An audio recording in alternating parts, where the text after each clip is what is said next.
persons of interest, as I would say, that have been wreaking havoc on the downtown hotel problem.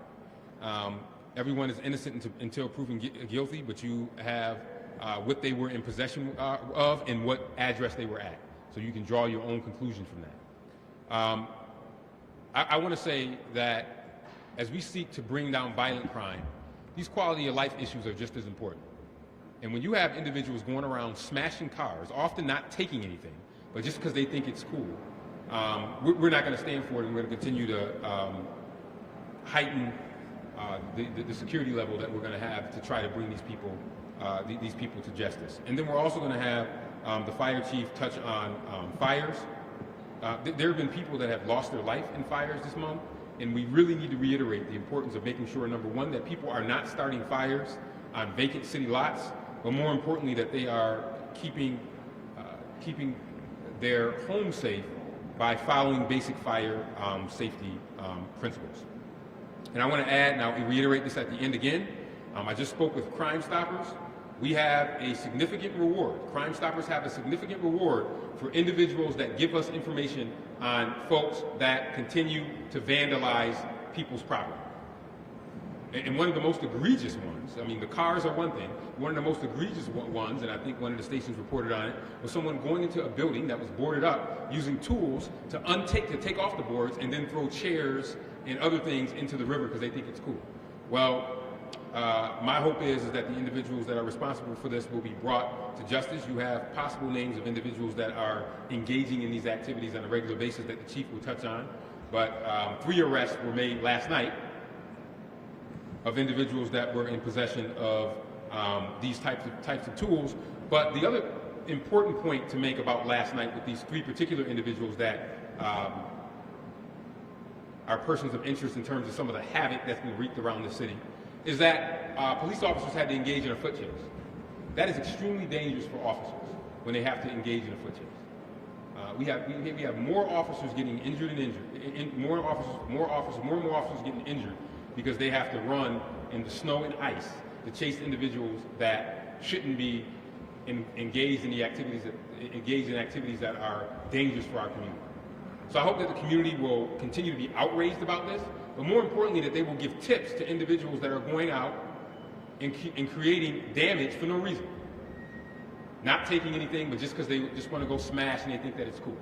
The chief will talk about our heightened and high-risk seizures that we had this month, particularly as it relates to guns and drugs. Chief. Thank you, Mayor. I will have the specifics of this in a written release shortly after this media availability. I'm without the good Captain Bello today, so it takes me a little while longer without him to put the written material together. So kind of an end of the month summary, and then we will talk about the search warrant the mayor mentioned. So it is the end of January, as well as answering 20,000 calls for service in January. By the way, does anyone realize the Monroe County 911 Center receives upwards of 2,500 calls every day? Interesting factoid, but you know, it does speak to the volumes, and that is countywide. So the Rochester Police Department in January arrested 28 defendants for criminal possession of a weapon second. That's 28. 23 of those defendants were held in arraignment. 18 are still in custody. 5 of those folks released with a gun were released with non-monetary conditions. It's also noteworthy that 9 of the 18 had predicate status, therefore there was no alternative. Those 9 had to be held by the judge in arraignment. Continuing with guns, so far in January we've taken 51 crime guns off the street. That's 40 handguns, 11 long guns. Non-fatal shootings, we have had 8 non-fatal shootings in the month of January. Comparing it to last year at this time, we had 18 non-fatal shootings. And again, I remind you, we have our non-fatal shooting unit, which investigates every one of these non-fatal shootings as if it were a homicide. Again, they currently have a 35% clearance rate, which is almost double the national average. Homicides. Tragically, we've had 2 homicides in the past 2 days. It's very early on in both investigations, but I can tell you that neither was an act of random violence, and at this time both appear to be the result of ongoing disputes which ended in violence in our community. Search warrants. We've actually done several high-risk search warrants. A high-risk search warrant is defined by a search warrant where we utilize the SWAT team due to a number of factors which makes the warrant high risk. Some of them I cannot speak specifically to. We'll have that information a little later, but they're still working the cases. However, on January 29th, our Special Investigations Section of the Narcotics Squad was working an investigation into drug sales.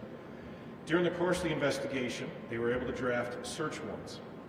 On the 29th, 7 search warrants were executed simultaneously in the city of Rochester as well as the town of Greece. What was seized from all the warrants total, and I will read it again, this will be in a written release a little bit later on. 3.81 pounds of cocaine, 8.96 grams of fentanyl, a loaded .25 caliber handgun, a loaded 9mm handgun, another loaded 9mm handgun, another loaded 9mm handgun, a 5.7mm handgun, another 9mm handgun, a Sig Sauer 9mm handgun, a Smith & Wesson .38 caliber handgun, a Sterling handgun, a Bushmaster rifle, a Cal-Tech .22 caliber rifle with a flash suppressor, which was loaded, an AK-47, which was loaded, various ammunition, body armor, and $177,000 cash. In this, arrested were 9 people. I'm not going to read all their names. They will be available in the written release. All 9 people were charged with various counts of criminal possession of a weapon and felony drug charges. As the mayor mentioned, he was talking about foot chases. It's kind of relevant in a couple different ways. Number one, talking about the folks that were attempting to break into the Radisson last night.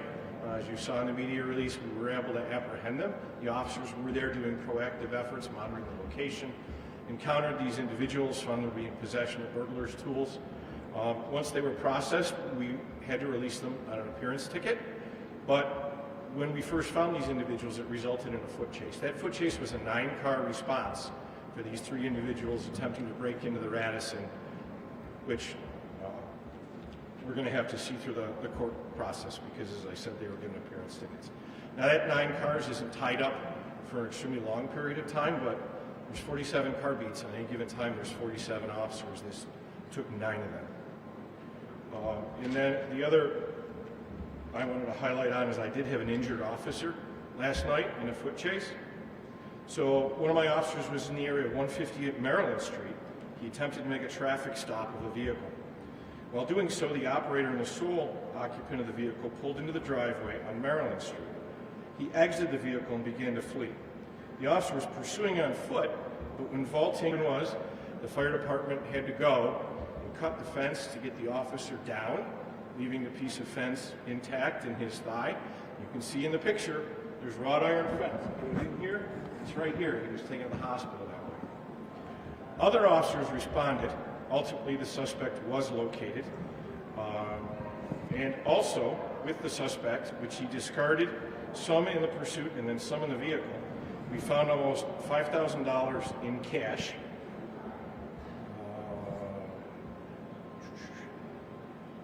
And a large bag of a white powdery substance which was tested to be positive for cocaine. I'm happy to report the officer went to the hospital and had the fence removed from his leg. He's resting at home. He is expected to return to duty. And thanks to the fire department for responding and taking care of my guy. Finally, we did have inquiries this morning. Oh, I'm sorry. I'm also happy at the end of the month to say that our East End Entertainment District initiative continues. I'm happy to report there have been no incidents of violence in the entertainment district since the inception of this detail. And then, as you saw in the release early this morning, we did have upwards of 10 more vehicles with their windows broken out. Developed some of the changes is we began investigating all of these. Well, we assigned detectives to them, which is a first, unprecedented. So even folks that had called 911 to report, officers were going back, recontacting each victim, detectives doing neighborhood canvasses, trying to locate video evidence, checking our GPS tracking of known offenders. We've had an increased uniform presence in all of these areas for the past few weeks. This weekend, we're going to be partnering with the New York State Police. We're going to be utilizing both uniform and covert resources from the Special Investigations section. Again, unprecedented. Special Investigations is usually my high-level narcotics, but we're going to have them working the car break-ins as well with the state police. We'll be deploying them according to the data that we have based on our temporal and geographic analysis of the pattern. The New York State Police, besides providing manpower, will be providing license plate readers for the detail. Any report of a car that is broken into will generate an officer response instead of going to 311. This will allow us to investigate in real time. Some of the ones this morning, when officers arrived for calls, there was evidence of other cars that it had broken into and folks had not called to report it. I cannot stress enough, if your car is broken into, we need to know about it, we need to investigate it, we need to see if we can do technician work, we need to be able to do the neighborhood canvas. So I appreciate, you're going to work, your car window is broken into, I get it, but we're only going to stop them if we catch them. To catch them, I need data, I need evidence. So I need cooperation from the public. Please let us know. Another example is one of the stolen cars we had from last night that we think was being used in the break-ins. The owner just wants the car back and wouldn't sign paperwork for us to prosecute anyone in the car, which makes it a little difficult for us to then try and stop that car. So please, I'm asking everyone for patience, I'm asking for information, I'm asking for cooperation. I'm deploying yet more resources to this pattern over the weekend, and then we'll reevaluate on Monday. In the meantime, anyone who does have information, I'm asked to please call Crime Stoppers. You can call 911. You can call the Office of the Chief, 7033, or you can call the Office of the Mayor. They'd be happy to take the information and get it back to us. And that's what I have for January updates at this time. Thank you. Thank you, Chief. So with these, and I know it's unprecedented, but this vandalism and smashing of windows has to be elevated. So this is why our CIS has to investigate this. This is unprecedented. Usually we would not do this. But these are quality of life issues that we just cannot tolerate. So we need to make sure we expand that. The other point I want to make, and one of the things that really just really upsets me, really pisses me off, honestly, is, two of the individuals that were trying to break into the Radisson and wreak havoc downtown, they don't even live in the city of Rochester. 2 or 3 of them don't even live here. But yet they're coming in the middle of downtown, in the middle of our city, to come here and try to wreak havoc on a building that we are working on that is going to be hopefully opening in 2026 and going to be rehabilitated. So, yeah, they got appearance tickets, but I will tell you that we asked the owners of that building, and I know from the city perspective, we will prosecute them and pursue them to the fullest extent of the law, because this isn't the first time that they've probably done this. The cameras, the pictures are out there. They think it's a game. I'm glad that we have them. I'm glad that they are on our radar, and I'm hoping that they will see that we cannot tolerate vandalism in the city of Rochester. But we have to have the community support. Nobody has ESP. There are not enough police officers or people that are in an area to be able to see things individually by themselves. But collectively, if we work together, we can make sure that we address these issues. And 120 East Main Street last night is a prime example of what we've been dealing with over the last 2 months. Individuals acting out in a way to get out of the clout, to put it online because they think it's cool, but we're not going to tolerate it. And what you saw last night is what we will continue to pursue throughout the rest of the coming weeks to make sure that we bring individuals to justice. And then the last piece, and the chief did say that you will get this in writing, is that individuals that think that they can traffic in drugs and guns in our city know that residents are sick of it and they are not going to tolerate it. A lot of the things that the chief has mentioned are things that came through the mayor's office, the chief's office, the reported at of neighbors, and this is why I love our neighbors, reporting of suspicious incidences that they have seen in their neighborhood. And as a result of that type of cooperation, you saw, and you'll see in the press release, the high level of drugs and guns that we were able to get off the streets. We have workforce development programs that you can call through the Department of Recreation and Human Services. You can call our local workforce development agency, Rochester Works, if you are in need of employment or training.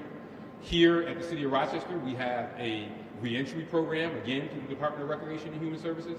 And I think for individuals that think that trafficking in drugs or guns is the way to do it, it's not. It's dangerous, and it can either get you killed or it can get you arrested. And we've seen both of those this week. We've seen both of those this week very, very clearly. And very, very clearly from the press release you'll see and what the Chief just reiterated. So we need to make sure that we address those things. I want to turn it over to the Fire Chief because, as you know, fire safety is extremely important to me. Chief knows how important it is to me. We have had just a couple of fires that could have been preventable, but are dangerous. And luckily, because of the hard work of the fire department, they've stopped the spread. For example, there was someone on a vacant lot in Oscar Street that started a fire. On a vacant lot that could have actually taken down the entire neighborhood had it not been for the quick action of the Rochester Fire Department. So we want to get out there to the community, particularly as we continue to go through the next 2 months, which will be cold, February and March, hopefully to warm up. But this weekend it's not. We have to make sure that you're zeroing in on fire safety. We have had several high-profile fires in the last couple of months that have really, that have led to some serious damage to folks and serious injury. So with that, I'll turn it over to Chief Napolitano to address this. Thank you, Your Honor. Good morning, everyone. We'll be providing the data in a media release. So for January 2025, our total requests for services thus far for the month of January are 3,428 runs. That's almost a 200 call increase from the same time last year. Thus far this year, we've had 91 fires, 43 were in structures, 10 were vehicle, and 38 were fires in other capacities, rubbish fires, things of that nature, appliance fires. Our fire investigation unit has investigated 46 fires incidents so far this year. Of the 46, 28 were intentional, 18 were accidental. Obviously, the intentional is something we can't control. We work with our partners at Rochester Police Department in that effort. However, the 18 accidental, as the mayor alluded to, are extremely easy to control. 16 of these fires occurred in vacant structures.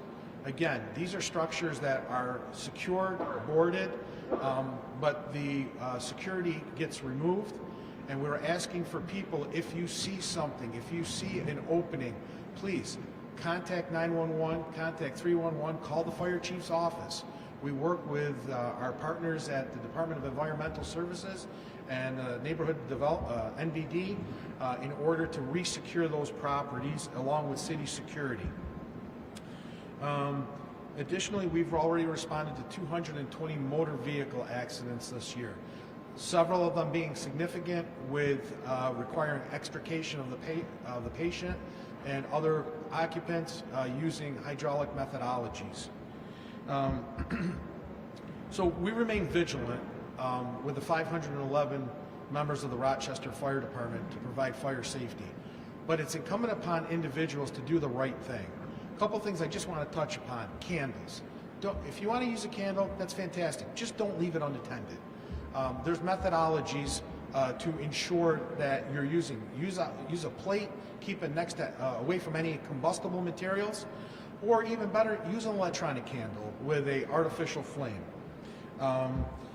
The other thing is lithium-ion batteries. We see this all the time. That's your cell phone. Everyone has a lithium-ion battery in their cell phone. If you've got a cordless drill, charging these units, make sure you do not go to bed with your phone on charge in your bed. We've had mattress fires. People burned from the failure of the lithium-ion battery within the phone. Charging in your car. Do the right thing. Be safe, okay? And the other thing, if you do own an electric vehicle, follow the manufacturer's recommendations for charging that vehicle, as well as any tools, things of that nature. And then the last thing I just want to touch on, we currently have 32 recruits in our Recruit Firefighter Training Academy that will be expected to graduate in July, thus bolstering our ranks to keep us at as close as full capacity. Thank you. Thank you, Chief. Yeah, the fires are extremely concerning. A lot of them are preventable. We just saw not too far from here, where was that, where the whole block was burned down? What was a cell phone? Ovid. We saw what just happened in Ovid. I mean, that was I think a cell phone charger. So we want to try to prevent these tragedies. We've had so many of them here the last couple of months, not just in Rochester, but across the country and across the region. So we want to make sure that we take care of those. I'm going to open it up for questions in a second, but I also just want to say to the fire department that we are to Margaret Papalozio. We lost a long-term fire employee, 57 years. This was going to be her 57th year. Margaret passed away. I gave her the key to the city to celebrate her 55 years 2 years ago. And I remember when we were going to have the celebration for 55 years for Margaret, Margaret says, are you coming? Are you going to make me retire? And I said, no, you can work until your last days. And that is what Margaret did. Margaret Papalozio worked to her last day, and she just passed away yesterday. So we're all a little sad up here to lose Margaret. She's worked for the city before I was even born. I think Frank Lamb might have been mayor when she was here, but she was a dedicated civilian employee on the fire side, and we're thinking about her and her family. And I know that we'll find ways to continue to honor her memory and to pay tribute to her. But if you want to do a story on somebody that affected a lot of people, never put on a uniform, but affected all the guys in uniform, think about Margaret Papalozio, who spent 57 years in the fire department. We're going to miss her, and I'm just glad that we got a chance to thank her for her service while she was alive. She got to see that we appreciated 55 years. Nobody works anywhere for 30 years, let alone 55 years, and she was hitting her 57th year this year. So with that, I will open it up to any questions that you might have. Again, like I said, we'll try to do these public safety briefings. We try to do them at least monthly. This is the first one for January. You got our last year briefing towards the end of the year, but now we're looking forward. Listen, the numbers are better than they were in January of 24. They're better than they were in January of 23, but we want to keep it that way. We want to keep these numbers on this trajectory, but we can't have this nonsense of just quality of life issues that people think that they can bring into our city. We got to say no, we're not going to tolerate it, particularly when they're coming from the surrounding area and coming to wreak havoc in Rochester. Like, how dare they? You don't even live here. And I'm not saying that if you live here, you should wreak havoc, but we got a lot of doggone nerve if you're coming from another town to come and wreak havoc in our city, which is what we saw last night with these dudes coming in with the burglar tools. If there weren't laws and rules, I'd bring them here so you all could ask them questions to see why they want to do it. But feel free to track them down and look at the names up. All right, who has questions? Berkeley. Chief Smith? Yeah. Those three guys arrested overnight. Do you think they're the same guys responsible for breaking windows and throwing chairs out on the road? Yeah, possibly, but too soon to say. What was the red flag about them last night? So the officers were checking the location, which is fenced in, and these gentlemen were inside the secured fence. They cut a hole in the fence, and they were already inside the secured area when the officers encountered them. Do you think that hole was repaired? It better be. We've contacted the owner and we've contacted our DES crew to make sure that fence is going to be resecured. But I mean, we're not talking about. Has anybody seen the board ups around the city of Rochester? These aren't like you ever play with Legos. These aren't like Lego board ups. These are serious board ups. So the tools that these individuals had are some serious construction tools to be able to get through these things. It's not like you're going to go get the hammer that I keep in my drawer next to the sink and be able to and get any of these board ups, right? You can't go and take the hammer from my son's toolkit and be able to pull these things off. You have to have some serious tools to be able to get these boards off, particularly from commercial buildings. So that tells you what the intent was. These were individuals that had construction-like tools that were going into buildings to try to wreak havoc. And that is what we can't tolerate. And I hope that people will report individuals that continue to try to operate in that manner to really mess your city up. They're trying to mess your city up. Our city. That's what we saw last night. And that's what we can't tolerate. And unfortunately, we have an element of our society that says, oh, no, it's okay. They probably had some challenges. No, this was at late in the morning, early in the morning, where they should have been at home relaxing, getting ready for work, but they decided to come and tie up officers' time to destroy a building that we're working on revitalizing. And do God knows whatever else. Maybe smash some windows, but we don't know. Any other questions? Chief, it might be too early to You gotta say. speak up. Oh, sorry, Chief. It might be too early to say, but with all the recent car break-ins, are we thinking it's the same group of people? Good question. So the question is, for those that can't hear, is it too early to say if it's the same people that are smashing cars? Chief? As far as identifying possible individuals, I honestly can say we are not there. I can say, through the course of these details, on 2 different occasions, patrol officers did encounter stolen vehicles in the area, occupied by 3 to 4 what appear to be teenagers. When the officers attempted to stop these vehicles, they fled away. Our pursuit policy does not include stolen vehicles, therefore they were not pursued. But it would appear to me that we have some teenagers in stolen cars that, after they steal the car, seem to like go around and smash folks' windows. I mean, most of these are on the street. So, I mean, picture it. It's easy to drive down the street and hit a whole bunch of cars as opposed to go into a parking lot where there's private video, where there's surveillance, where cars are parked next to each other. And I think the other thing is it's also an opportunity, particularly for anyone that wants to get a reward. So if you got someone in your house, or your cousin, or your brother, and you know that they are going out late at night because they think that it's cool just to smash people's cars, that's what this is. 99% of the time, they're not taking anything. They're just going just to smash, just for fun. Just for fun, I'm just going to go smash people's windows, which is totally ridiculous and insane, really, when you think about it. But we want people to come forward, and there's reward dollars. If you don't care that people are doing that, maybe a reward from Crime Stoppers, which they have, will entice people to come forward with information that are doing these things. But we will continue to do both covert and overt surveillance of areas where this is happening. Some we will talk about publicly, some we won't. But the ultimate goal is to get this to stop. And this is why we now have to use resources to elevate this to a higher level. But for people who say, oh, it's not a big deal, no, it is a big deal. It's a huge deal. And this is why we're going to take it seriously.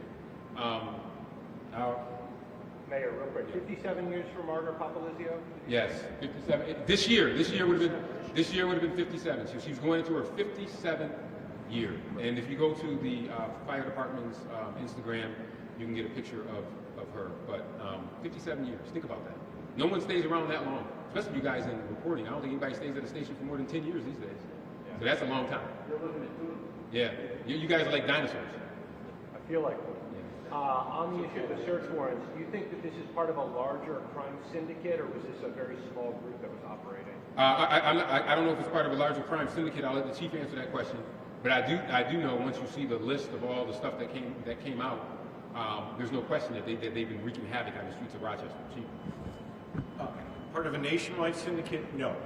A local group of people engaged in an enterprise to bring drugs into Rochester and then sell them? Yes.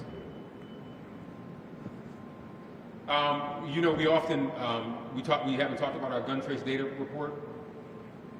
We now have our night van machine at the public safety building, where we are continuing to try to do the best we can to trace to see where these guns come from. But I mean, to have that level of firepower that the chief talked about, and you'll see in your press release, is just nuts. It's crazy. I mean, it really boggles the mind. And we don't put this out here to scare people, but we want to make people aware that there are individuals that think it's okay to bring in illegal firearms in Rochester and use them to wreak havoc on places. But these search warrants, but the reason why I also wanted the chief to touch on this is because this is not just a Rochester issue. people always say, oh, the city, it's the city. Well, guess what? Some of these search warrants were also executed in the suburbs. So these problems aren't unique to Rochester. And in many instances, some of them originate outside of Rochester, and they bring their stuff here, i.e. the individuals coming here with burglary tools where 2 out of 3 of them aren't even from here. Last question, and then we have to wrap up.